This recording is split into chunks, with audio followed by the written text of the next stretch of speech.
Welcome to the Traveling Flaneur podcast, where I'll talk about the economy, politics, history, and culture of the places I've visited. I'll also give you travel tips, recommend places to visit, things to do, and the best food. The life of a flaneur is that of an observer, a person who wanders aimlessly with eyes always open to any opportunity. It is a person who is in no hurry and prefers the journey over the destination.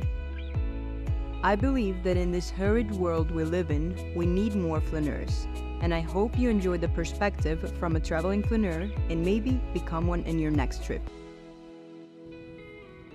Hola y bienvenido a mi último episodio de Argentina, en donde te llevaré a uno de los lugares más espectaculares no solo de Argentina sino del mundo entero, que son las Cataratas de Iguazú.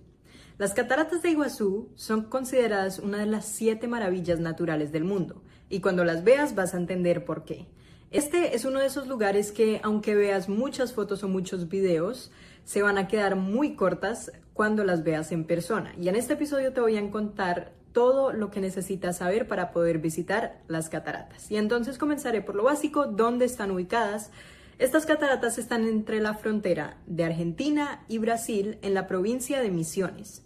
El río Iguazú corre aproximadamente 1.300 kilómetros antes de formar estas cataratas espectaculares, y después de las cataratas el río sigue corriendo unos 23 kilómetros más hasta desembocar en el río Paraná. Lo que hace que estas cataratas sean tan especiales no va a ser solo la altura, que va a variar porque está entre 60 y 82 metros dependiendo de la caída, sino la anchura de estas cataratas, porque estas cataratas se van a extender por casi 3 kilómetros de ancho, formando un sistema aproximadamente de 275 saltos individuales. Entonces, sí, escuchaste bien, son 275 cascadas diferentes en un solo lugar. Y para que te hagas idea de la magnitud, las cataratas de Iguazú son casi el doble de altas que las del Niágara, y muchísimo más anchas. De hecho, cuando Eleanor Roosevelt, que es la primera dama de Estados Unidos, en 1944 vino a estas cataratas, se dice que lo primero que ella dijo cuando las vio fue "Poor Niagara" o "Pobres cataratas del Niágara", porque el caudal que pasa es muchísimo más impresionante y las cataratas del Niágara casi que se quedan en pañales. En promedio son 1.750 metros cúbicos de agua que caen por segundo, y esto significa que cada segundo cae suficiente agua para llenar 5 piscinas olímpicas. Entonces es así de impresionante, y obviamente que si visitas en temporada de lluvias van a ser incluso más grandes. Pero bueno, vamos ahora al nombre. ¿Por qué se llaman Iguazú? Iguazú viene del guaraní, que es el idioma de los pueblos originarios de esta región, y significa aguas grandes. Entonces bastante fácil. Pero algo que me pareció interesante es que cuenta la leyenda guaraní que había una serpiente gigante llamada Boy, y esta serpiente vivía en el río Iguazú. Los guaraníes le ofrecían sacrificios cada año para mantenerla feliz, pero un día un guerrero llamado Tarobá se enamoró de Naipí, que era una hermosa mujer que había sido elegida para ser sacrificada a Boy. La noche antes del sacrificio, Tarobá y Naipí escaparon en una canoa río abajo, y entonces cuando Boy, la serpiente, se dio cuenta, se enfureció tanto que golpeó el río con su cola, partiendo la tierra y creando todas estas cataratas. Naipí entonces cayó al fondo y se convirtió en una roca que está en la base de las cataratas, y Tarobá fue transformado en un árbol que está a la orilla, y ellos quedaron condenados a verse pero nunca tocarse, ya que Tarobá va a estar en la parte de arriba y Naipí va a estar en la parte de abajo. Entonces es como una historia de tragedia de amor griega, pero al estilo latinoamericano, esta mitología guaraní.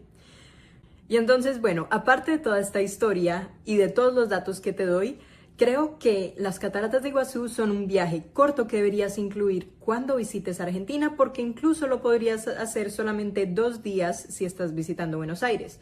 Yo solamente fui a Iguazú 2 días, un día pues digamos que viajé allá, me quedé toda la tarde, y otro día entero sí o sí lo tienes que dedicar a las cataratas.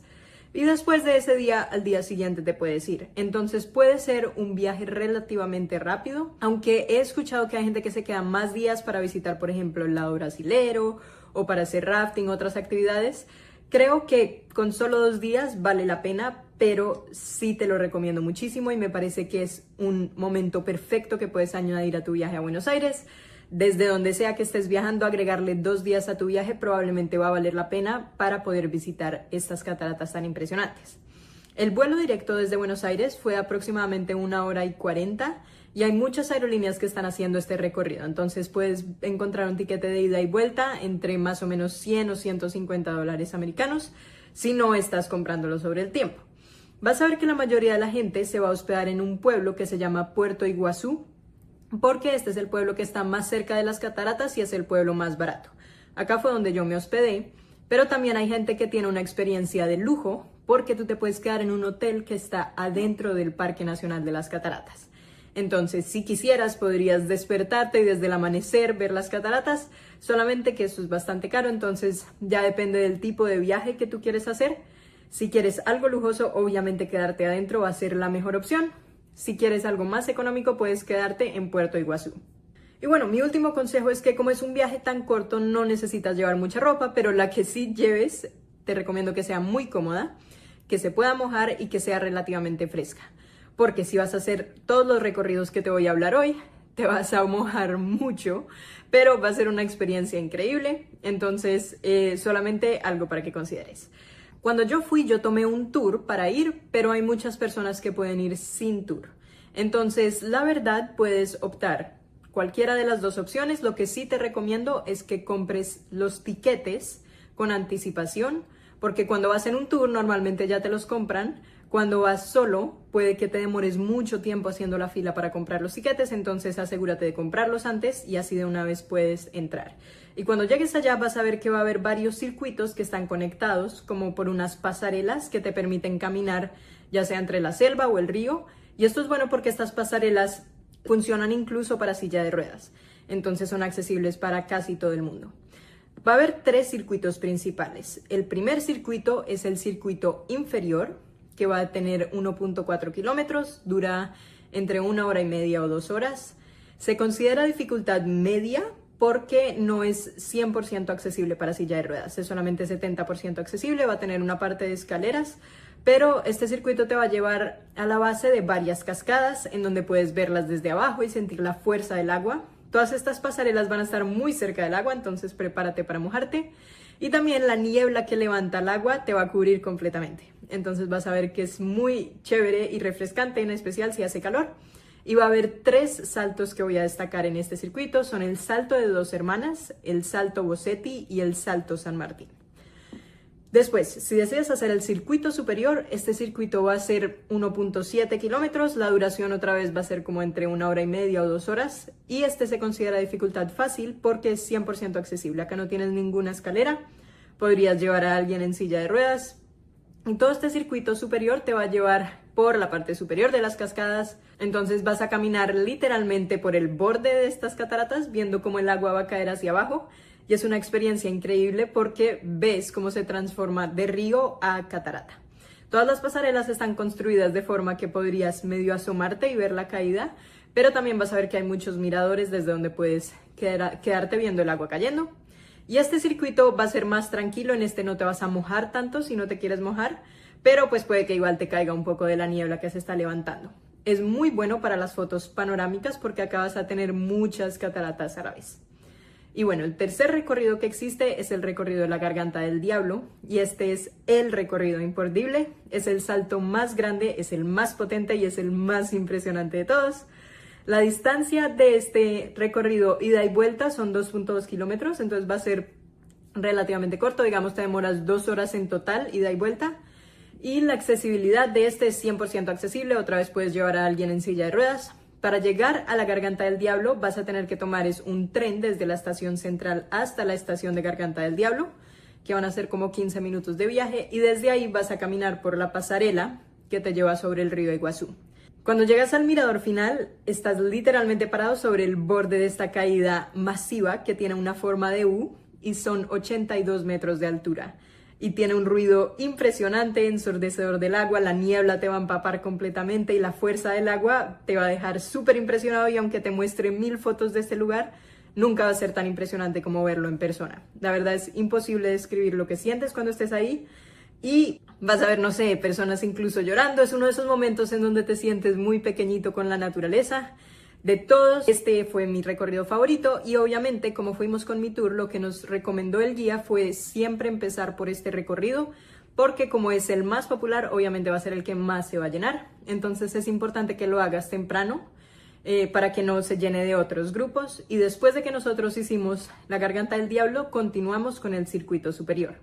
El circuito inferior yo la verdad no lo hice porque opté por hacer otra cosa diferente y es una actividad como de un barquito en el que uno se va a meter en las cataratas, que es similar a las cataratas del Niágara. Y esta te la recomiendo 100%, la verdad fue también una de mis cosas favoritas. El paseo se va a llamar Gran Aventura y es una aventura de adrenalina pura, como ellos la llaman, en donde vas en una lancha rápida y después en un barco que te metes debajo de las cataratas. Pero bueno, ¿cómo funciona? No te preocupes por tu ropa, te van a dar como unas bolsas impermeables para que metas tus cosas porque claramente te vas a súper mojar en este recorrido. Te vas a subir en una camioneta 4x4 y vas a empezar a pasar por la selva, que es una parte también muy bonita. Puedes ver muchos pájaros, si tienes suerte incluso otros animales. Y desde ahí te vas a subir a una lancha rápida como con otras 20 personas más. Ahí vas a empezar a navegar por el río Paraná, después por el río Iguazú y después te acercas a las cataratas y el momento culminante es obviamente cuando cruzas incluso debajo de una de las cataratas. Entonces literalmente se va hacia el Salto de los Tres Mosqueteros y se pasa por debajo del agua cayendo. Es una experiencia increíble, vas a salir súper mojado como si te hubieras tirado a una piscina con ropa, pero vale la pena cada segundo. La emoción de acercarte a esas cascadas masivas y ver el agua cayendo con tanta fuerza y rodearte de gente que está gritando de la emoción es bastante indescriptible. Entonces, si tienes la opción de hacerlo, te lo recomiendo muchísimo, pero si estás con presupuesto apretado o tienes alguna limitación de movilidad por la que no puedas hacer esto, entonces te recomendaría por lo menos hacer el circuito inferior, que fue el que yo no hice, porque este te daría una sensación relativamente similar, ya que estás por lo menos caminando por debajo de las cataratas. Y bueno, básicamente esto es todo lo que haces en las cataratas de Iguazú. Como te digo, es bastante corto, solamente le dedicas un día entero a hacer todo esto. Va a ser similar a las cataratas del Niágara en el sentido en que es un paseo que podrías hacer casi de un día, pero vale muchísimo la pena y te muestra una de las maravillas naturales más impresionantes de todo el planeta. Y no importa cuántas fotos o videos tomes, nada te va a preparar para lo que vas a sentir en este momento. Con esto cierro todos mis episodios de Argentina. Entonces espero que ahora ya tengas toda la información que necesitas para hacer un viaje muy completo por este país que me encanta. Comparte este episodio con otra persona con la que quieras viajar a Argentina y si te gustó déjame un review o dime en los comentarios qué lugares quieres visitar de todo el país. Pues todo esto me va a motivar tremendamente a seguir compartiendo todos mis consejos viajeros contigo. La próxima semana vamos a dejar Argentina para visitar uno de mis países favoritos de todos mis viajes. Entonces suscríbete y nos vemos la próxima.